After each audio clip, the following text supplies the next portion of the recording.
Before this video starts, I'd just like to make an announcement. I have the Liberal Tears mug for $14.99 on my website. It is the first link in the description if you want to go pick one up.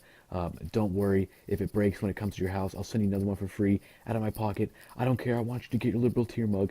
It comes in Liberal Tears white with the face, black with the face, white without the face, and black without the face. So pick whichever one you want, and it'll come to your door in about 3 to 5 days. So that should be epic. First link in the description. Thank you. Let's go on with the video. Mr. Gowdy for 5 minutes. Good morning, Director Comey. Secretary Clinton said she never sent or received any classified information over her private email. Was that true? Our investigation found that there was classified information sent. So it was not true? Right. That's what I said. Okay. Well, I'm looking for a little shorter answer so you and I are not here quite as long. Secretary Clinton said there was nothing marked classified on her emails either sent or received. Was that true? That's not true. There were a small number of portion markings on, I think, 3 of the documents. Secretary Clinton said I did not 3D. email any classified material to anyone on my email. There is no classified material. Was that true? There was classified material emailed. Secretary Clinton said she used just one device. Was that true? She used multiple devices during the 4 years of her term as Secretary of State. Secretary Clinton said all work-related emails were returned to the State Department. Was that true? No, we found work-related emails, thousands, that were not returned. Secretary Clinton said neither she nor anyone else deleted work-related emails from her personal account. Was that true? That's a harder one to answer. We found traces of work-related emails on devices or in Slack space, whether they were deleted or whether when a server was changed out something happened to them. There's no doubt that there were work-related emails that were removed electronically from the email system.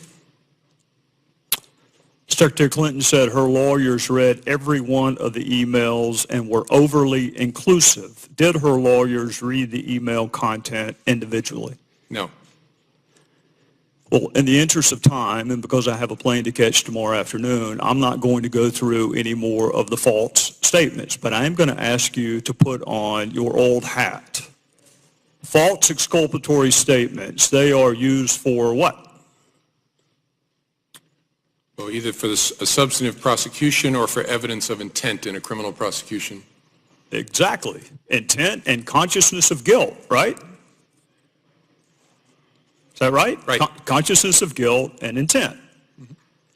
In your old job, you would prove intent, as you just referenced, by showing the jury evidence of a complex scheme that was designed for the very purpose of concealing the public record.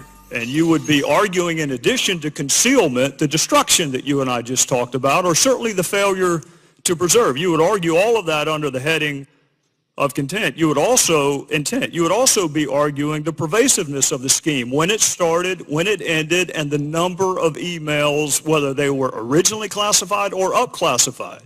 You would argue all of that under the heading of intent.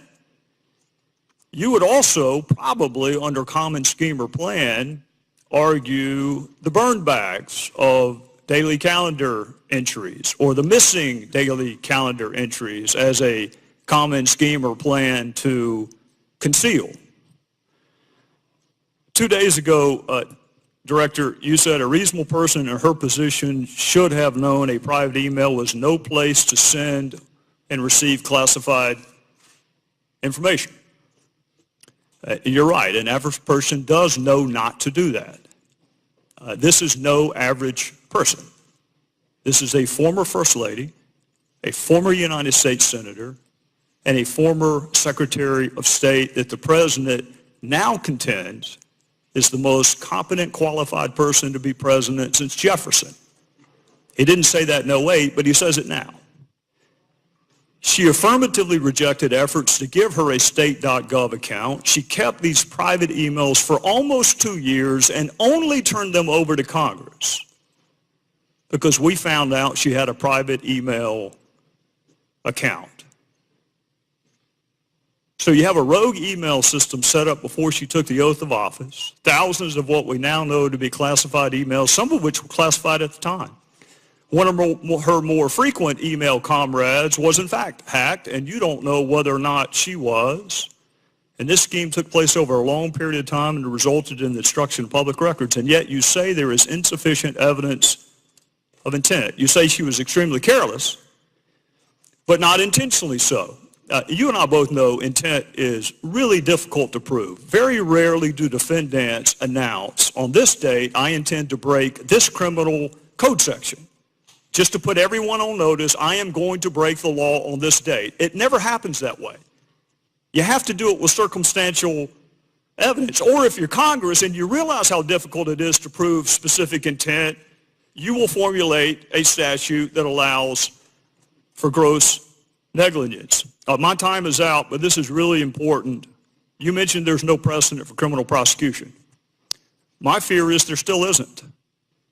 There's nothing to keep a future Secretary of State or President from this exact same email scheme or their staff.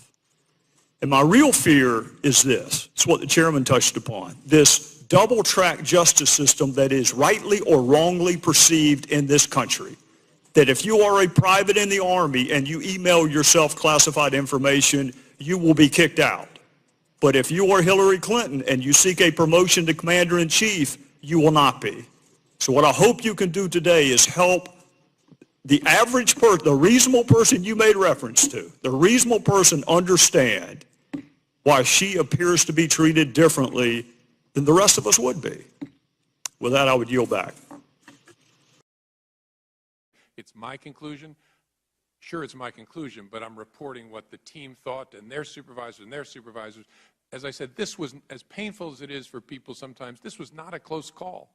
I think questions are fair. I think criticism is healthy and fair. I think reasonable people can disagree about whether I should have announced it and how I should have done it. What's not fair is any implication that the Bureau acted in any way other than independently, competently, and honestly here. That's just not true. I knew this was going to be controversial. I knew there'd be all kinds of rocks thrown. But this organization and the people who did this are honest, independent people. We do not carry water for one side or the other. That's hard for people to see because so much of our country we see things through sides. We are not on anybody's side. This was done exactly the way you would want it to be done. That said, questions are fair. Feedback is fair. Absolutely. But the foot soldiers, we use that term in the civil rights movement, your agents on the ground, you take issue with whether or not they were compromised or they were adhering to somebody else's message. Is that what you're saying? Absolutely. You can call us wrong, but don't call us weasels. We are not weasels. We are honest people, and we did this in that way. Whether you disagree or agree with the result, this was done the way you would want it to be done.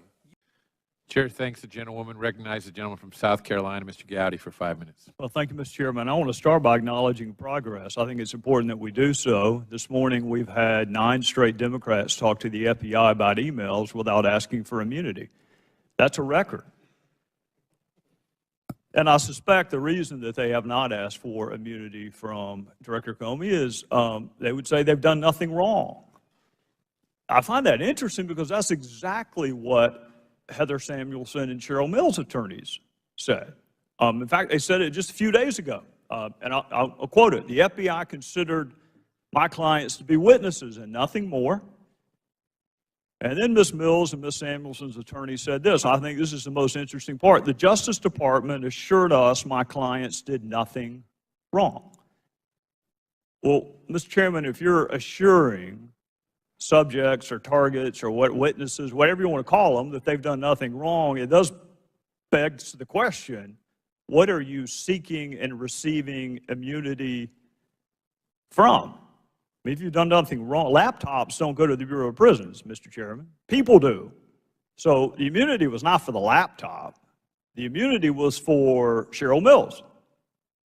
And if the Department of Justice says you've done nothing wrong, it does beg the question of why you are seeking or receiving immunity. And it could be, Mr. Chairman, for a couple of different, it could be for the classified information that was the genesis of the investigation. It could be for the destruction of federal records, which came from that initial investigation, or it could be both.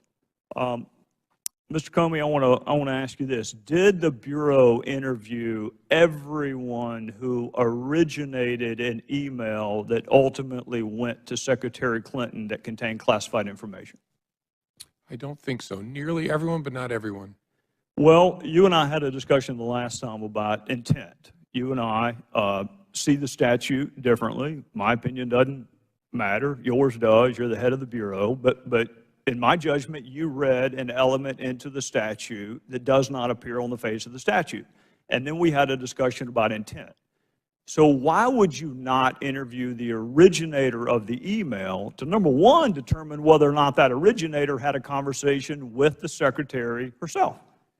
There were a handful of people who the team decided it wasn't a smart use of resources to track down. One was a civilian in Japan, as I recall, who had forwarded something that somehow got classified as it went up, and the other were a group of low-level State Department people deployed around the world who had written things that ended up being classified.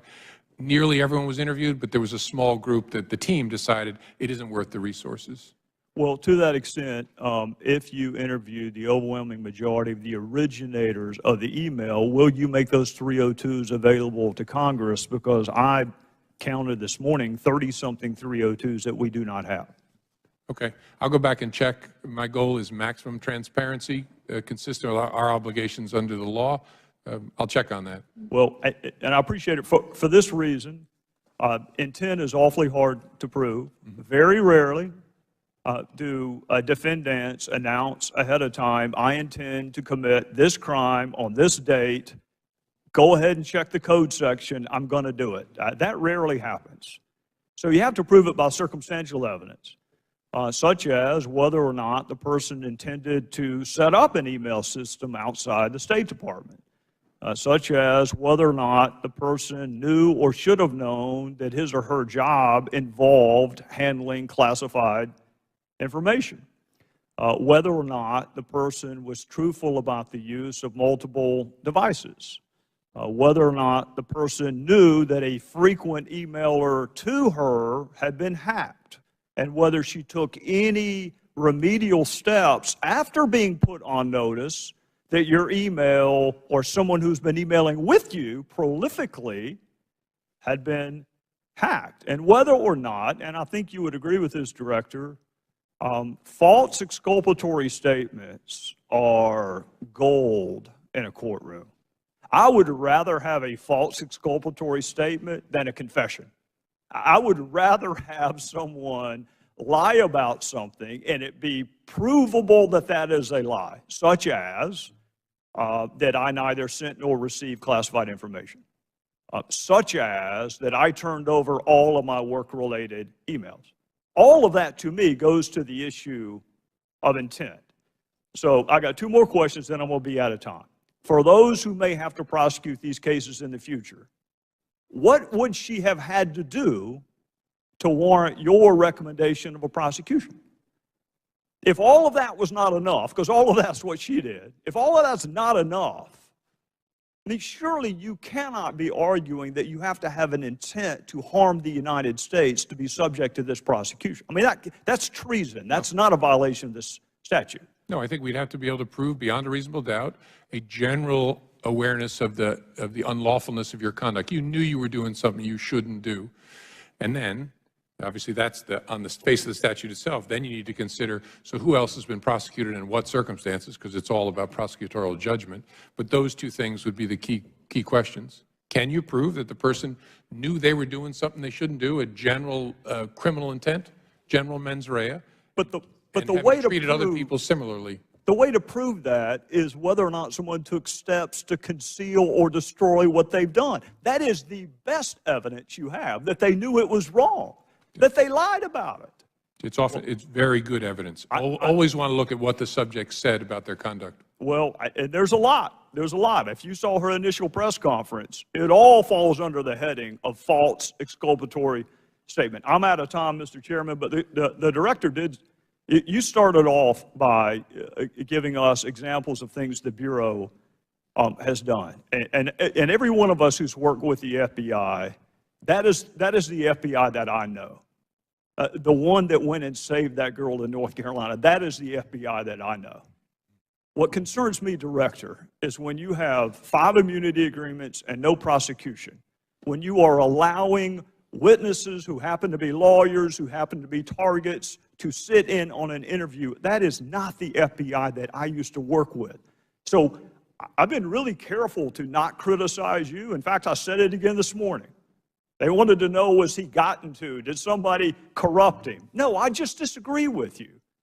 But it's really important to me that the FBI be respected. And you got to help us understand, because it looks to me like some things were done differently that I don't recall being done back when I used to work with them. And with that, I would yield back to the chairman. Can I respond to that?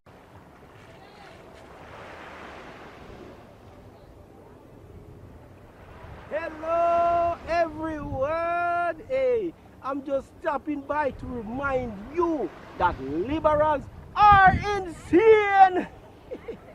Social justice warriors are becoming more violent and triggered than ever before. Anyways, be sure to subscribe to KGP TV on YouTube and have a blessed day. Yeah, man.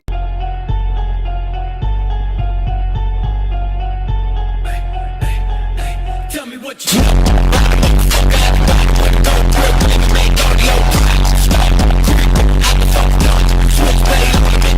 Was that true?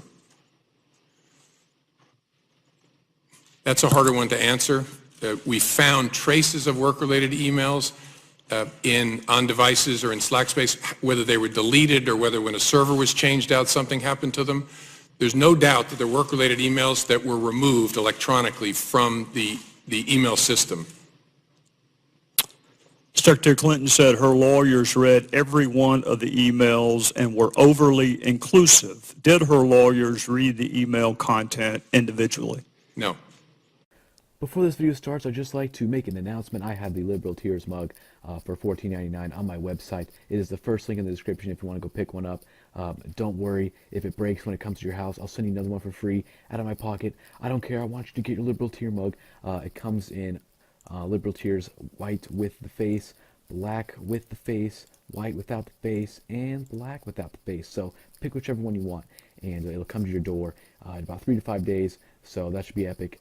First link in the description. Thank you. Let's go on with the video. Mr. Gowdy. Any classified material to anyone on my email, there is no classified material. Was that true? There was classified material emailed. Secretary Clinton said she used just one device. Was that true? She used multiple devices during the 4 years of her term as Secretary of State. Secretary Clinton said all work-related emails were returned to the State Department. Was that true? No, we found work-related emails, thousands, that were not returned. Secretary Clinton said neither she nor anyone else deleted work-related emails from her personal account. Well, in the interest of time, and because I have a plane to catch tomorrow afternoon, I'm not going to go through any more of the false statements, but I am going to ask you to put on your old hat. False exculpatory statements, they are used for what?